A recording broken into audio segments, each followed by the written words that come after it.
Muy bien, tenemos nuestra parte hoy histórica. La semana pasada estábamos hablando del arca, más bien del ministerio de Noé siendo utilizado por Dios mediante la construcción de un arca para evitar o para preservar la vida de él, su familia, sus nueras y la creación de Dios, los animales, fueron preservados. Algunos tienen cierta inquietud en cuanto a la película que está ahí, versión de Hollywood, pues simplemente toman un evento y tienen que hacerle las adaptaciones artísticas que tienen que ocurrir, que son normales. No piense quien esté yendo a ver la película que es el relato y el desconocimiento, ¿verdad? Porque ustedes saben que a veces me hacen preguntas por internet y sí me desubicó totalmente una pregunta que decía: la teoría entre Génesis 1.1 y Génesis 1.2 es el origen de los guardianes. Y yo me quedé así como, ay caray, ¿de qué me hablas, Willis? La verdad sí, le envié un artículo que ya está elaborado sobre la explicación, alguna teoría que hay por ahí, ¿verdad? Entre si hay un evento o no, no sabemos. Si hay algo que la humanidad no tiene injerencia directa entre el relato de que al principio creó Dios todo y sabemos que lo creó perfecto, y después dice, y la tierra estaba desordenada y vacía, y alguien dice, no es posible que Dios haya creado algo desordenado y vacío, no va con su carácter. Y algunos simplemente dicen, no, no es una cuestión caótica, simplemente es una cuestión de que creó los elementos y los va a ordenar. Es como cuando tú llegas y abres un de esos juegos de armar, no voy a decir nombres, ¿verdad? Que son en cubitos o cosas, hay diferentes.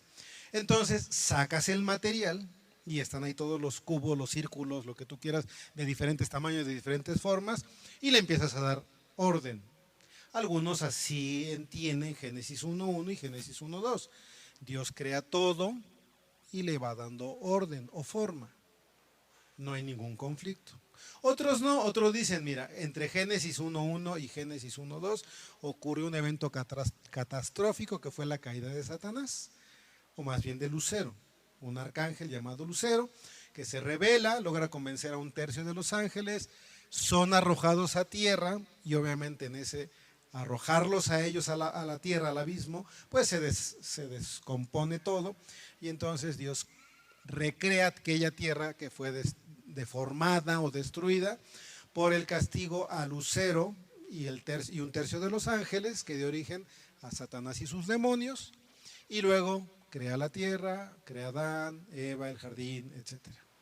Bueno, pero eso de los guardianes jamás había oído hasta ahora que voy ahí a recrear un poquito la pupila, pensando que había un poquito más de efectos especiales, y fue agradable, es una simple buena tarde de haber estado con mi esposa viendo algo recreativo y salen ahí los guardianes. Dije, ahora entendí la pregunta de este joven que me decía, ¿eso dio origen a los guardianes? Dije, pues yo luego pensé en Capitán América y Marvel y todo eso, pero ahora entiendo que él se refería a esas teorías ajenas a la Biblia que hablan de seres gigantescos, ¿verdad? Que si a fin de cuentas eran los ángeles que cayeron y que ayudaron a la humanidad, pero nada que ver con esto. Muy bien, entonces hoy veremos el siguiente parte de nuestras historias bíblicas que tiene que ver con la Torre de Babel. En Génesis capítulo 10 hay una serie de genealogías nuevamente que van, en este caso desde Noé y todos los hijos, sus 3 hijos, los descendientes de cada uno de ellos y todas las naciones. No estamos aquí estudiando la Biblia capítulo por capítulo, se ha prestado así los primeros 11 capítulos. A los primeros 9, perdón. A partir de hoy va a ser muy obvio, muy claro que no vamos a estar capítulo por capítulo. Capítulo 10 no lo vamos a ver, simplemente entramos al siguiente evento histórico importante que es la Torre de Babel. Y lo encontramos en Génesis capítulo 11, versículos 1 al 9. Dice así: toda la tierra hablaba la misma lengua y las mismas palabras, y aconteció que según iban hacia el oriente, no sé por qué está ahí cortado el texto.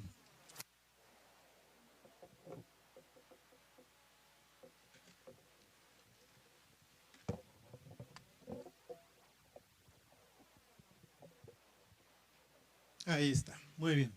Aconteció que según iban hacia el oriente, hallaron una llanura en la tierra de Sinar y se establecieron ahí y se dijeron unos a otros, vamos, fabriquemos ladrillos y cosámoslo bien y usaron ladrillo en lugar de piedra y asfalto en lugar de mezcla y dijeron, vamos, edifiquemos una ciudad y una torre cuya cúspide llegue hasta los cielos y hagámonos un nombre famoso para que no seamos dispersados sobre la faz de toda la tierra.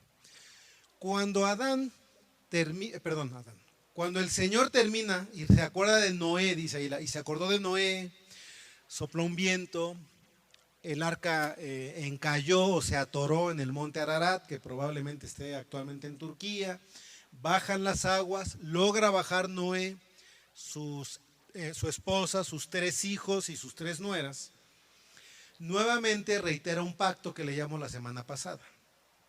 Y el pacto es, número 1, no volveré a destruir la tierra por agua.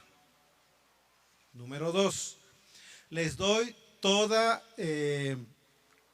carne que habita sobre la tierra para que coman, excepto la sangre que hay en ella. Carne con su sangre no comeréis. Y número 3, estaré con ustedes y reiteraré la promesa inicial que también había dado Adán y Eva, que culminó obviamente con el diluvio, pero que empieza ahora con ustedes. Poblen la tierra, sojúzguenla, o es decir, administrenla, sean ustedes los jueces sobre la tierra como seres humanos. Pondré temor de ustedes sobre todas las criaturas de la tierra. Esa es la razón por la cual la mayoría de las criaturas, salvo en casos así muy extremos en donde se ve su vida en peligro, le tienen miedo al ser humano. Por eso les insistimos a veces a los niños, porque esto es un principio bíblico aplicado a la vida cotidiana, ¿verdad? Si tú no le tienes miedo al perrito, no te va a morder.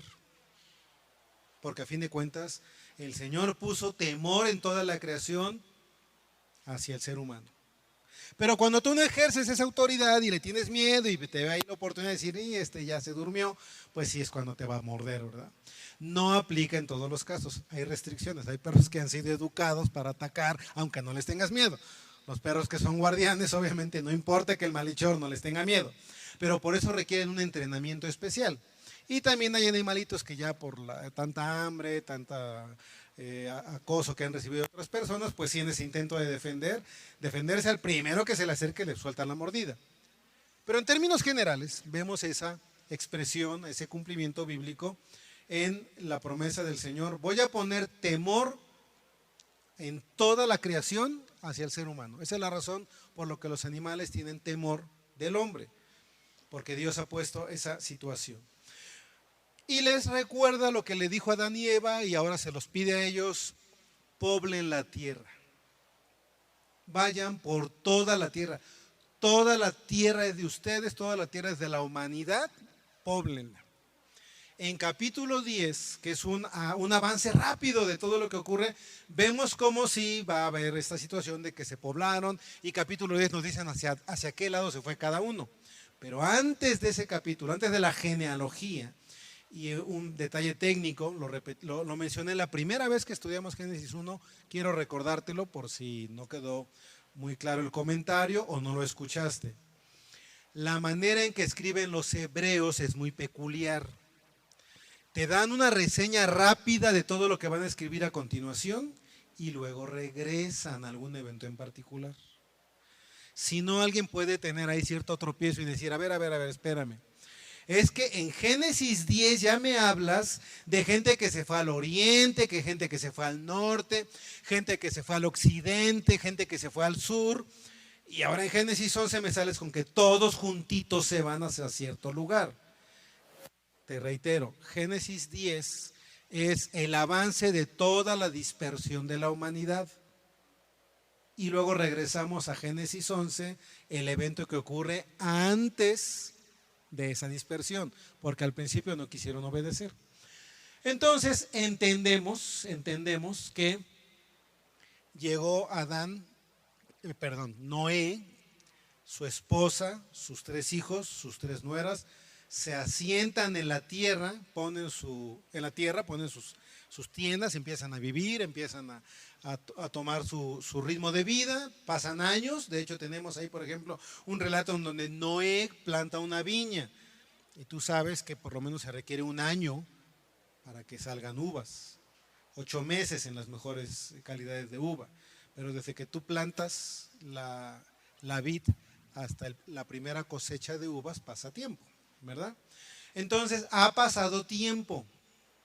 Ya tuvimos ese evento triste en la vida de Noé, se emborrachó, se desnudó, 2 faltas muy graves en su cultura, porque entendieron, enseñados por Dios, que no es correcto andar en desnudez. Por eso algo natural que el ser humano experimenta es ese pudor. ¿Te pasó con tus hijos? Yo no sé si fuiste muy consciente.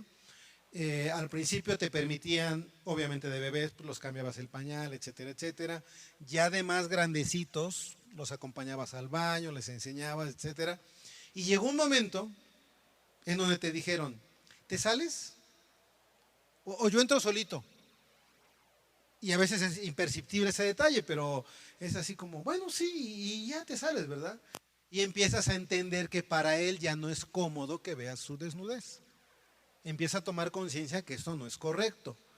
Y entonces te pide, ¿verdad? Mira, si necesito ayuda yo te llamo, pero por el momento vas para afuera, ¿verdad? Y entonces sigues enseñándole, sigue el desarrollo normal, etcétera. Como bien dicen algunos educadores sociales y sexuales, es importante, ¿verdad? El baño de los hijos tiene que ser ya a cierta edad por el mismo sexo, mamá con las nenas, papá con los nenes, o a veces mamá con los hijos, con los varones también. Está bien esa situación. El varón y la mujer no tienen problema con la mamá, pero si hay un momento en que con el papá ya empiezan a tener ciertas reservas, ciertas distancias, y eso es muy sano, ¿verdad? Porque entendemos por la enseñanza bíblica que la desnudez no es algo que debamos exhibir, y por eso en la cultura, que era todavía una cultura de gente que caminó con Dios, el haberse desnudado era algo muy malo, y el ver la desnudez de un familiar era algo muy malo, y de ahí esa maldición hacia Cam, y el elogio hacia Set y Jafet, que tomaron el manto y fueron así de espaldas hasta que vieron que su papá quedó cubierto y salieron de donde estaba Noé, ¿verdad? Muy bien, han nacido ya otros seres humanos, los 3 hijos con sus esposas. Noé probablemente, no lo sabemos, si Noé mismo también ya tuvieron más hijos, y ya hay una población considerable. Y entonces dice que toda la tierra hablaban la misma lengua y las mismas palabras, e iban caminando hacia el oriente y llegaron a una llanura llamada de Sinar y se establecieron ahí. No quieren cumplir con el mandato de poblar toda la tierra. Es muy probable que a estas alturas ya murió Noé, ya murió Set, ya murió Cam, ya murió Jafet. Son los hijos de ellos los que están como tribu, como población, caminando juntos, y llegan y se establecen a un punto. Es importante para el escritor Moisés apuntar estas 2 cosas. Toda la tierra, la totalidad de los seres humanos, porque obviamente tierra es una manera de hablar de los seres humanos, de la humanidad, hablaban la misma lengua y las mismas palabras. 2 elementos diferentes. Es decir, tenían el mismo lenguaje y estaban unidos en cuanto a sus propósitos. Hablaban la misma cosa, ¿verdad? Hablaban de lo mismo. Imagínate lo que va a ocurrir, ¿verdad? Ya no ocurre tan fácil, esto ya no es como hace siglos, ¿verdad? En junio, por ahí de junio, ¿verdad? Todos vamos a tener un mismo tema. ¿Cierto o falso? ¿Qué tema? El mundial, sí. Te digo que ya no ocurre con tanta facilidad, pero todavía hay ese vestigio del pecado de la humanidad, ¿verdad? Bueno, en fin, todavía algunos perseveran en esos malos hábitos. Y todos vamos a tener en teoría un mismo equipo. No voy a preguntar cuál, voy a salir ahorita con un chasco. Sí, Alemania, sí, Argentina, sí, Brasil. En teoría debería ser que digamos todos, sí, la selección mexicana, ¿verdad? Antiguamente ocurría, ya no es tan fácil. Había muchos equipos, cada uno tenía afición hacia un equipo, pero cuando la selección jugaba, todos apoyaban a la selección, por lo menos los futboleros de corazón, ¿verdad? Pero actualmente ya no, con tanta situación que ha ocurrido, pues ya no es lo mismo. Bueno, esta es la idea. Hablas un mismo lenguaje, pero no todos hablan las mismas palabras. Si ahorita empezamos a hablar el tema prohibido aquí como grupo de fútbol, vamos a empezar con problemas. Si empezamos a hablar de política, vamos a empezar con problemas. Si empezamos a hablar del gobierno, vamos a empezar con problemas. Porque no todos hablamos la misma cosa. Todos hablamos español, todos tenemos el mismo idioma, pero no todos hablamos la misma cosa en ciertos temas, ¿verdad? Entonces, en aquella época de este evento que se está narrando en Génesis 11, todos hablaban el mismo idioma, que era uno solo. Actualmente entre nosotros hay gente que maneja 2 idiomas, quizá 3 o hasta 4, ¿verdad? Hay quienes por cuestión laboral, académica, han aprendido inglés y lo manejan bien. Hay quien ha aprendido alemán y lo maneja bien. Hay quien por trasfondo étnico o de nación maneja dialectos, ¿verdad? Hay gente que viene con manejo de ya sean dialectos nacionales, ¿verdad? Antiguos, el náhuatl, etcétera, o dialectos extranjeros, pero ya nativos de México. Recordemos que aquí está muy cerca colonias italianas, ¿verdad? Bueno, de hecho están Yaque y Luis, ¿verdad? ¿Cómo se llama el Véneto, ¿verdad? Pero en aquel entonces no existían estos idiomas, había una sola lengua y todos los que estaban juntos estaban de acuerdo en lo que hablaban. Y entonces se propusieron hacer esto. Dijeron, vamos, edifiquemos una ciudad y una torre cuya cúspide llegue hasta los cielos. Y ahí nuevamente el ser humano, como ya lo había dicho Dios, está mostrando que su propensión desde la juventud es hacia la desobediencia a Dios. La propensión del ser humano es desobedecer a Dios. Ya no castigará a la humanidad con agua, pero hay otras maneras en que tendrá que hablar seriamente con la humanidad. Pero aquí tenemos, ¿verdad? Va desarrollándose la civilización. Sí, no estamos peleados con los eventos históricos. De repente hay gente que cree que nosotros no creemos en los historiadores o que no creemos en avances de civilización. Claro que lo creemos, la Biblia lo habla. Por ejemplo, aquí en cuestión de edificación, de arquitectura, si lo quieres llamar, dice, fabriquemos ladrillos, es decir, antes no se fabricaban ladrillos y ahora sí los van a fabricar. Antes las habitaciones eran en tiendas, era tela, ¿verdad? Eran casitas de campaña, todos acampaban, ahora no. Ahora dice, oye, ¿sabes qué? Hay otra manera de construir casas por medio de ladrillos. Mira, ya los cocían, ya habían los hornos de ladrillo, esos que luego pasas y dices, ¿qué pasó? ¿Un incendio? No, simplemente hay gente que todavía fabrica por los alrededores ladrillos.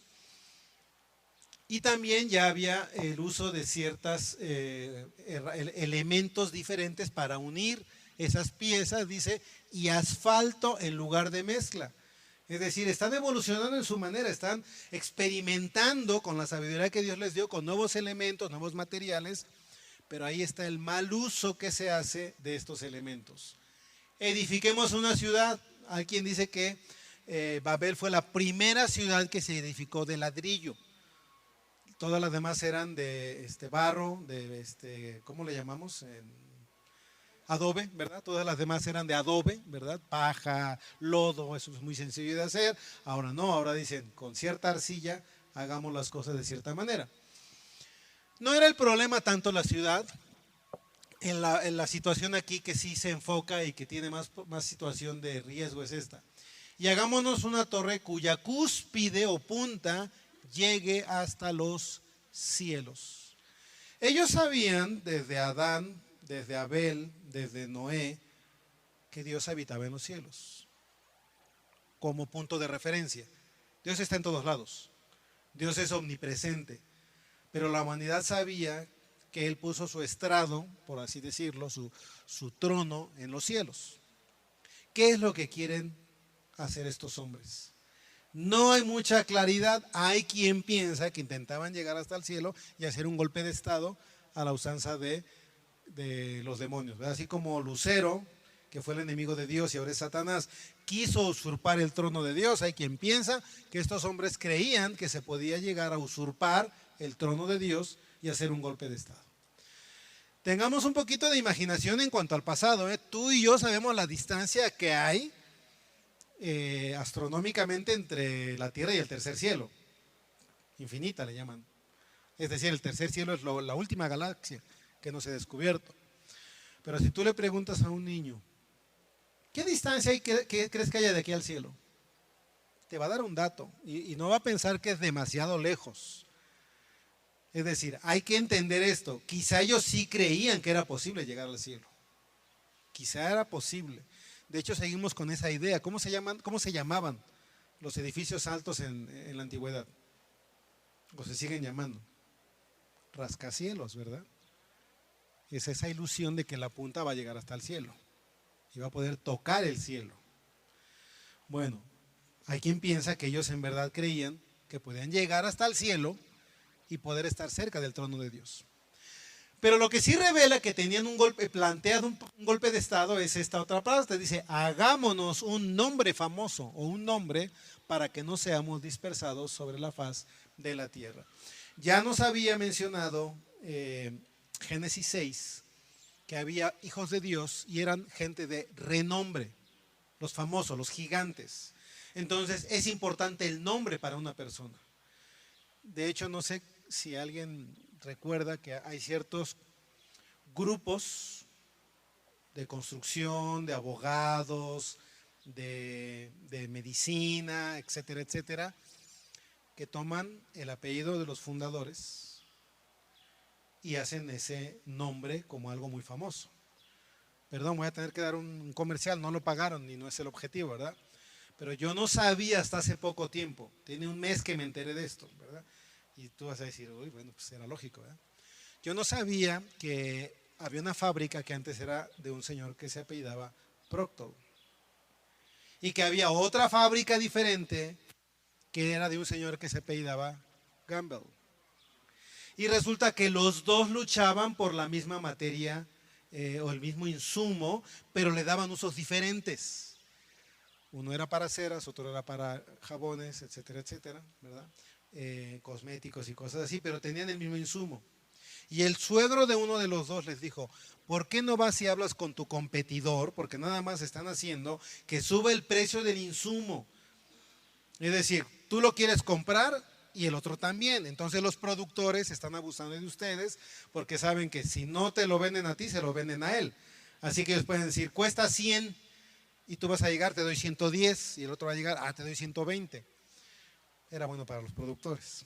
Tristemente llega a suceder que cuando unos son beneficiados, otros son perjudicados. Se unen los dos y a los proveedores ya les pagan lo que quieren, porque ya no hay competencia. Y tú conoces esa fábrica o todos los días la usas, por lo menos en 4 artículos diferentes. Llega a tu casa y búscalos. Muy bien, entonces, de eso se trata, de hacerse un nombre, de hacer algo de renombre, algo que pueda permitir que no haya inestabilidad, permitir que asumamos los riesgos, etcétera, etcétera, etcétera. Y esto es lo que estos hombres querían, hacerse un nombre famoso, poder estar listos para que ya no los disperse Dios y querían estar todos ahí juntos. ¿Qué sucedió? El juicio. Veámoslos rápidamente, el juicio de Dios. Y el Señor descendió para ver la ciudad y la torre que habían edificado los hijos del hombre, y dijo el Señor, he aquí, son un solo pueblo y todos tienen la misma lengua.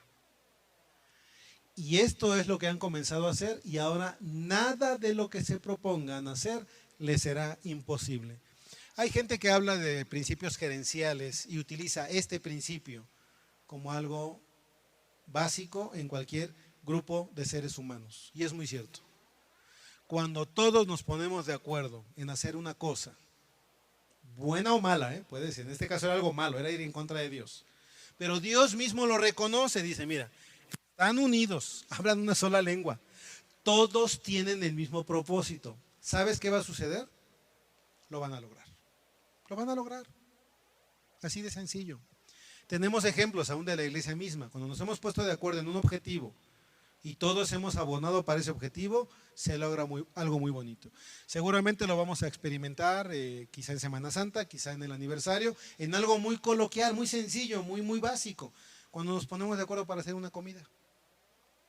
Que yo traigo esto, que yo traigo aquello, nos ponemos de acuerdo, una misma mente, un mismo parecer, y pasamos un momento tiempo celebrando el aniversario de la iglesia o la resurrección de Cristo, etcétera, etcétera, etcétera. ¿Qué es lo que hace el Señor? Bueno, hay un juicio, dice, vamos, bajemos ahí y confundamos su lengua para que nadie entienda el lenguaje de la otra persona. Cuando no logramos comunicarnos, cuando no tenemos el mismo idioma, cuando no tenemos las mismas ideas, obvio que las cosas no se van a dar. Y el Señor lo sabía. Y esta es otra de los pasajes que habla de nuestro trino Dios, o nuestro Dios que es Padre, Hijo y Espíritu Santo, porque siempre habla en plural. Vamos, bajemos, confundamos, y lo que dice la Biblia es que es Dios quien confundió estas cosas, así que sabemos que nuestro Dios es Dios Padre, Dios Hijo, Dios Espíritu, como repasábamos en la alabanza esta mañana. Así que los dispersó el Señor desde ahí sobre la faz de toda la tierra y dejaron de edificar la ciudad. Por eso fue llamada Babel, porque ahí confundió el Señor las lenguas de toda la tierra y de ahí los dispersó el Señor sobre toda la faz de la tierra. No querían obedecer el mandato de Dios. Dios los orilló a que no hubo otra manera. Los jóvenes que están en la prepa, en la secundaria, cuando hablen del lenguaje, cuando hablen de las variantes, simplemente pregúntenle en corto, ¿verdad? No en público, porque capaz que salen expulsados.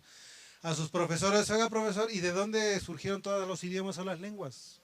¿Cuál es el origen de las lenguas? ¿Qué pruebas científicas hay del origen de las lenguas? ¿Por qué hay tantas variantes? ¿Por qué hay más de 6,000 diferentes variantes y lenguajes e idiomas en todo el mundo? ¿Por qué? No hay respuesta. Tú sabes la respuesta. ¿Cuál es? Dios creó todos los idiomas.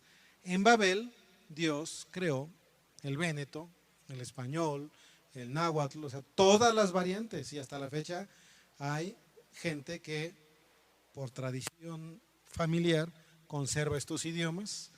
Y México está preocupado en que no se pierdan algunos que ya están a punto de extinguirse. Pero todo esto viene desde Babel. Dios confundió las lenguas. Muy bien. ¿Qué a nosotros? ¿Cómo nos aplica este pasaje a nosotros? Bueno, vamos a lo positivo. Podemos estar también unidos en una misma mente y simplemente leamos lo que se nos dice en Filipenses acerca de esta posibilidad de estar unidos en una misma mente, en un mismo corazón y lograr las cosas para bien, no para mal como Babel. Dice Filipenses 4, así que hermanos míos, amados y añorados, gozo y corona mía, estad así firmes en el Señor. Dios quiere que nosotros estemos firmes en lo que creemos, firmes en lo que en a quién le creemos, que seamos buenos hijos de Dios. Pero hay un peligro básico para esta situación, la falta de unidad. Y simplemente hay un ejemplo aquí gráfico de alguien o un par de mujeres, y por favor varones no digan claro, siempre las mujeres, no lo digan, solo piénsenlo, no es cierto. Dice aquí, hablando de dos hermanas bien intencionadas, maduras, que habían servido junto con Pablo en la obra del ministerio, pero que no se podían poner de acuerdo en algo. Ruego a Evodia y a Síntique que vivan en armonía en el Señor. Hermanos, Pablo está escribiendo en la iglesia en Filipos. En la iglesia de Filipos estaba congregándose Evodia. En la iglesia de Filipos estaba congregándose Síntique. Venían a la misma iglesia y sin embargo no eran de un mismo corazón. Estaban peleadas entre ellas. No se hablaban. No sabemos hasta qué punto repercutía esta división, pero el punto es que era una situación de peligro para la iglesia. Si no fuera de algo importante para la iglesia, no lo hubiera mencionado Pablo.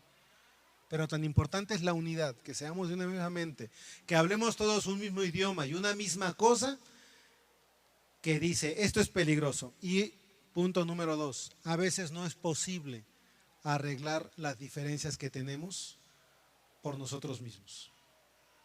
Aún como pareja, a veces tenemos diferencias y no es posible abordarlas o o resarcirlas por nosotros mismos. Muchas veces requerimos el apoyo de otro.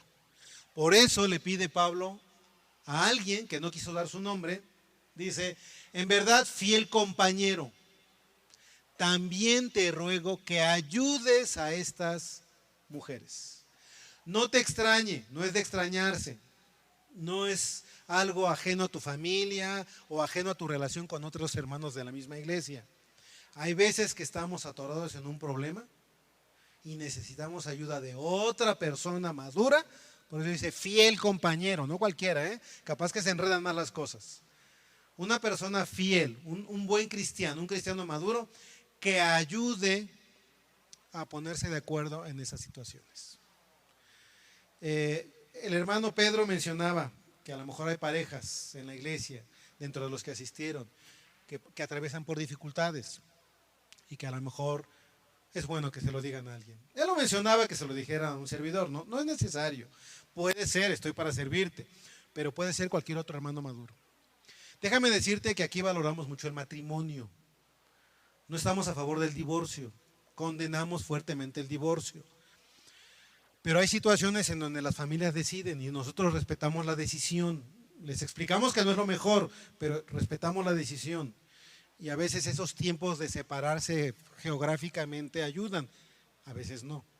Pero el punto es, si necesitas ayuda, pídela, acéptala. La Biblia te está mostrando claramente que hay ocasiones en donde no es posible ponerse de acuerdo por sí mismos, solos. De lo contrario, simplemente le hubiera dicho, ruego a Evodia y a Síntique que sean del mismo sentir, sé que lo van a hacer y se acabó. No, como a veces necesitas ayuda, porque a veces el problema es en tu misma familia, con tu papá, con tu mamá, con tu esposo, con tu esposa, y estás atorado ahí mismo en el problema y no hay salida fácil, a veces ayuda la intervención de una persona de fuera. Y es lo que Pablo nos está enseñando en este principio de Filipenses. Compañero fiel, tiene que ser fiel la persona a la que le vas a pedir ayuda. Ayúdales, te ruego, ayuda a estas mujeres que han compartido mis luchas en la causa del Evangelio junto con Clemente y los demás colaboradores míos cuyos nombres están en el libro de la vida.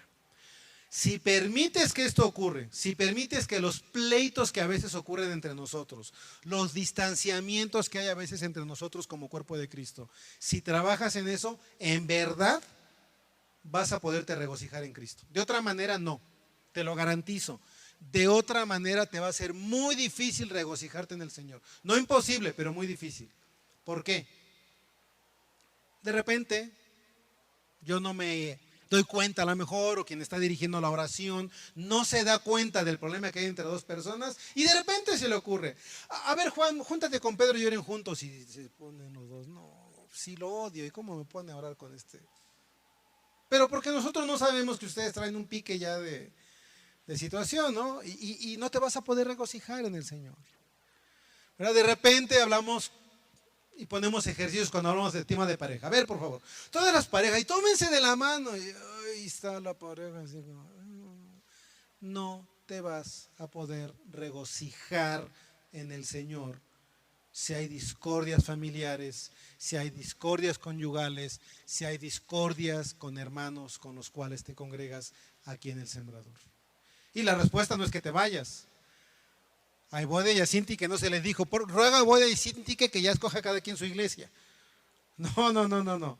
Ruego a Evodia y a Síntique que sean de un mismo sentir. Arreglen esa bronca que traen, ese problema que traen. Arréglenlo para que en verdad se puedan regocijar en el Señor siempre. Y otra vez, quizá el Señor te está hablando y te juro que hablo sin conocimiento de causa. Quizá el Señor te vuelve a hablar otra vez como te habló a través del hermano Pedro en la reunión de matrimonios y lo que hemos comentado aquí hace 8 días y hoy. Si tú tienes problemas en tu matrimonio, si tienes problemas como familia, no te quedes callado, háblenlo los dos, busquen ayuda de fuera. 2 principios que manejamos aquí, que vivimos y morimos por ellos. Confidencialidad. Hay casos que hemos ayudado y se quedan, y varios hermanos, no solo yo, otros hermanos han estado apoyando a hermanos, se arregla el asunto y el resto de la congregación ni se entera porque son asuntos privados. ¿Cuándo avisamos? Pues cuando la situación va a ser muy pública, muy obvia. Y precisamente para evitar chismes se hace un aviso. Pero simplemente el aviso es parte del proceso del Señor. Los miembros saben que hay situaciones complicadas con algunas familias y te has dado cuenta cómo en algunos casos se evidencia la fidelidad y la infidelidad al Señor. Porque como ya es público, tristemente algunos ya como que no se sienten tan cómodos. Les ruego, por favor, sigamos buscando a aquellos hermanos que se congregaban con nosotros, que están atravesando por problemas y que lo más fácil y más sencillo es, pues entonces ya no voy. No se trata de eso, hermanos. Se trata de que ellos encuentren también compañeros fieles. No necesariamente yo, y probablemente a veces no soy yo, porque como me toca hacer los avisos públicos, alguien que tenga a bien y que sea un buen compañero fiel de esas personas. Y tú puedes voltear hoy quizá por otras situaciones de salud o algo, pero tú puedes simplemente pensar en personas que no ves hoy. Y que oye, de veras, fulano, no veo a fulano, no veo a sutano, no veo a fulanito, no veo a menganito. Por favor, échales una llamadita. Seamos fieles en permanecer unidos, animar a los que están desanimándose a venir, para que podamos regocijarnos en el Señor siempre. Y es tan importante eso que por eso Pablo lo vuelve a repetir: regocijaos. A eso venimos, hermanos. No venimos a ser señalados, no venimos a ser vapuleados, no venimos a hacernos sentir mal. A veces la palabra te hace sentir mal, pero no es el objetivo. El objetivo es que vengamos a gozarnos cuando estamos juntos, cuando tomamos el cafecito juntos, tomamos la clase juntos, escuchamos la predicación, escuchamos los cantos juntos. El objetivo es poder venir a tener gozo con el Señor y con nuestros hermanos. Y pues con esta exhortación del apóstol Pablo nos ponemos de pie y oramos para terminar. Regocijaos en el Señor siempre. Otra vez les digo, regocijaos.